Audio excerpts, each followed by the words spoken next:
Assalamualaikum warahmatullahi wabarakatuh. Perkenalkan, nama saya Sepiani dengan NIM 0805 11820250001 dari kelas A.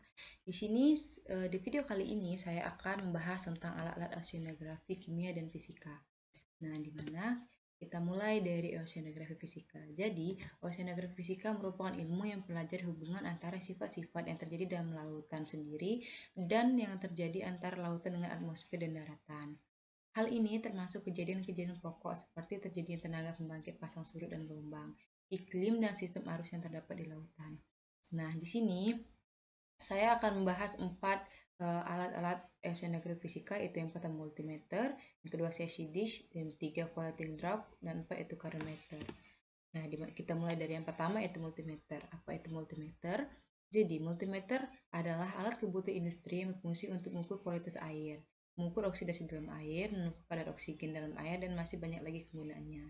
Nah, melalui multiparameter ini, kita dapat mengetahui apakah air berada di sekitar kita tercemar limbah atau tidak.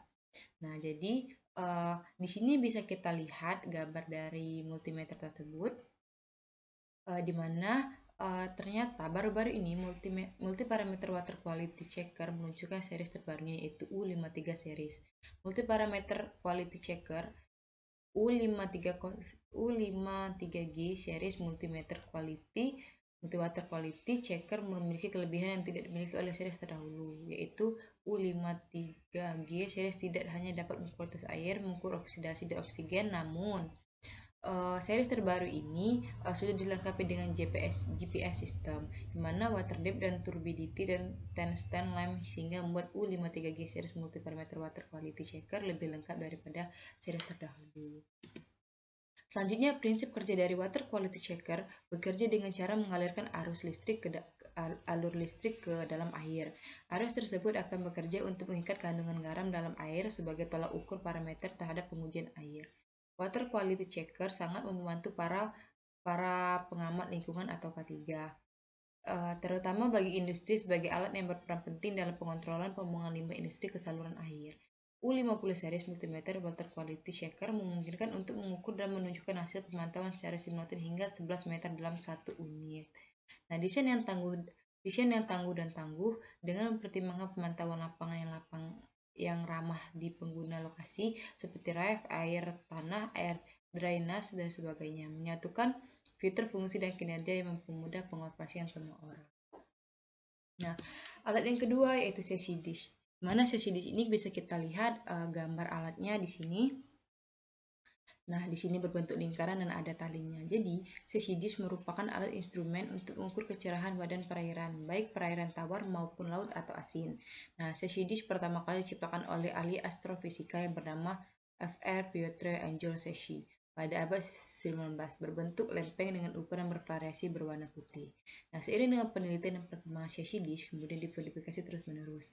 CC dish yang berukuran diameter 8 inci dengan diberi warna hitam dan putih berbentuk kuadrat 4 atau 4 arsiran, merupakan modifikasi dari George C. Whipple.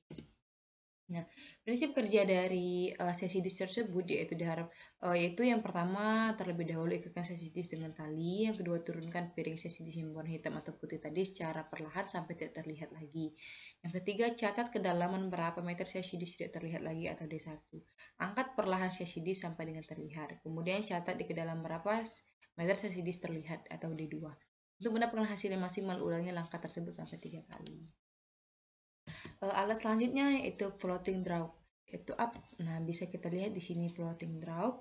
Floating draw ini adalah alat yang digunakan untuk mengukur kecepatan arus yang tersusun atas baling-baling besi dan dihitung menggunakan stopwatch. Nah, bisa kita lihat di gambar ini ya teman-teman. Baling-balingnya itu ada 4 ini. Nah, prinsip kerja floating draw adalah mengukur kecepatan arus secara manual dengan bantuan stopwatch.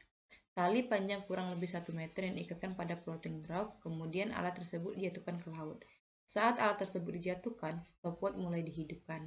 Alat tersebut akan membawa arus dan pada saat tali menegang, matikan stopwatch hingga didapatkan waktu serta jarak yang dapat digunakan untuk menentukan kecepatan arus.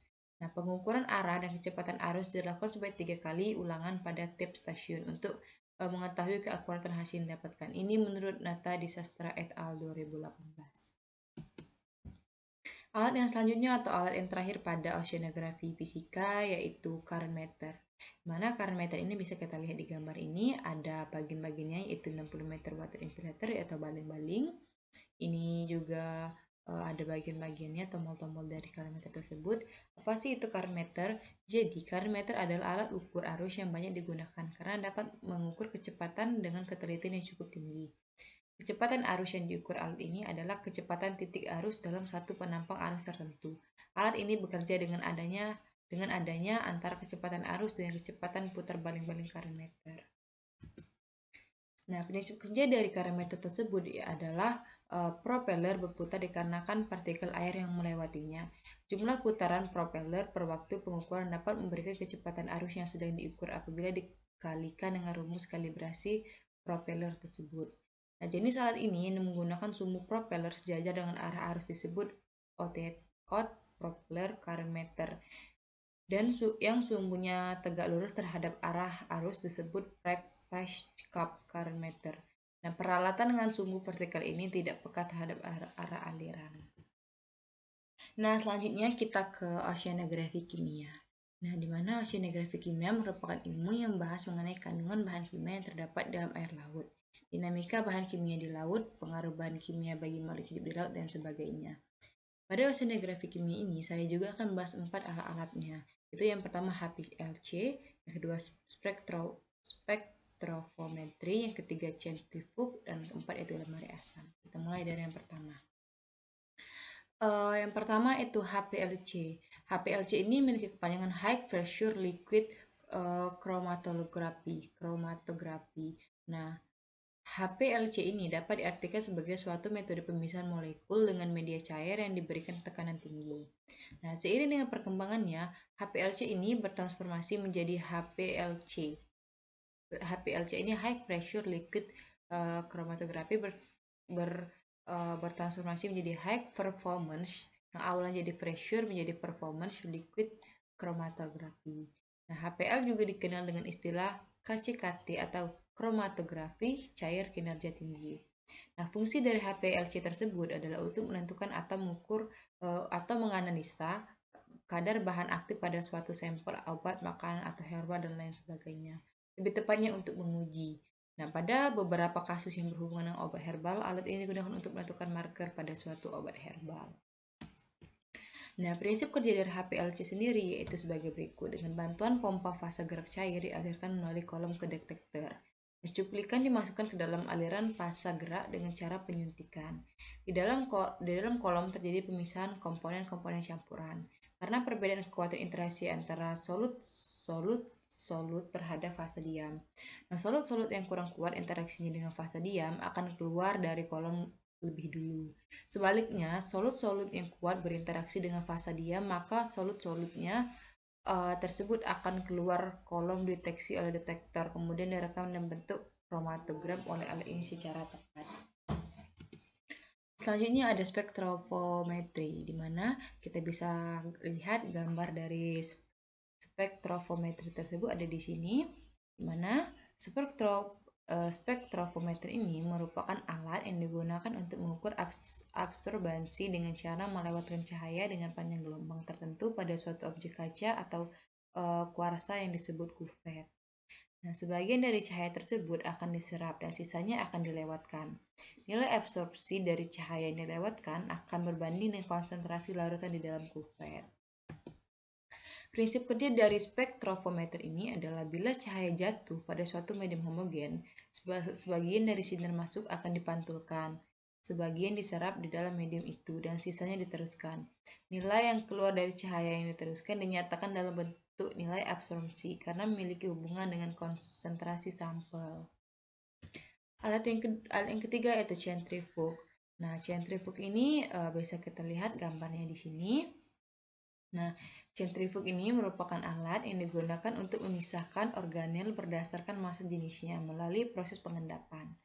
Dalam prosesnya, centrifug menggunakan prinsip rotasi atau perputaran tabung yang berisi larutan agar dapat dipisahkan berdasarkan massa jenisnya. Nah, larutan akan terbagi menjadi dua fase, yaitu supernatan yang berupa cairan dan padatan atau organel yang mengendap. Nah, selanjutnya, prinsip kerja dari alat sentrifug tersebut adalah pada pemisahan molekular dari sel atau organel subselular. Nah, pemisahan tersebut berdasarkan konsep bahwa partikel yang tersuspensi di sebuah wadah akan mengendap ke dasar wadah karena adanya gaya gravitasi. Sehingga laju pengendapan suatu partikel yang tersuspensi tersebut dapat diatur dengan meningkatkan atau menurunkan pengaruh gravitasional terhadap partikel. Pengaturan laju pengendapan tersebut dapat dilakukan dengan cara menempatkan wadah yang berisi suspensi partikel ke mesin sentrifug, tepatnya pada bagian rotor yang kemudian akan berputar dengan kecepatan tertentu. Nah, alat yang keempat atau alat yang terakhir yaitu lemari asam. Nah, bisa kita lihat gambar lemari asam pada ruas di kursor saya ini. Ini adalah gambar lemari asam tersebut. Nah, di mana lemari asam adalah alat laboratorium yang dirancang untuk melakukan percobaan menggunakan zat kimia tertentu dalam sebuah penelitian tentang reaksi kimia. Bahkan, kimia di laboratorium merupakan zat yang berbahaya jika langsung terkena anggota tubuh. Oleh karenanya, lemari asam didesain dengan ventilasi khusus yang dapat meredam reaksi kimia berupa gas atau lainnya agar tidak menyebar ke udara dan membahayakan lingkungan. Nah, prinsip kerja dari alat lemari asam tersebut yaitu yang pertama, udara dihisap dari depan pintu lemari asam. Setelah itu dikeluarkan oleh blower hisap, kemudian menuju keluar dari gudang atau bahan penyaring. Lemari asam ini pada bagian depannya bisa dibuka. Oleh karena itu, udara yang ada dalam ruang proses lemari asam berpotensi akan bercampur dengan udara di ruangan laboratorium. Agar bisa menghindari hal-hal yang demikian itu, maka aliran udara yang baik merupakan titik kunci dari sebuah peralatan laboratorium berupa lemari asam ini. Lemari asam memiliki desain dan prinsip kerja yang difokuskan untuk menghindari bahaya dari terjadinya percampuran udara di lemari asam dengan yang ada di ruang laboratorium itu sendiri. Nah, itulah alat-alat oceanografi dan oceanografi kimia dan oceanografi fisika. Saya ucapkan terima kasih. Wassalamualaikum warahmatullahi wabarakatuh.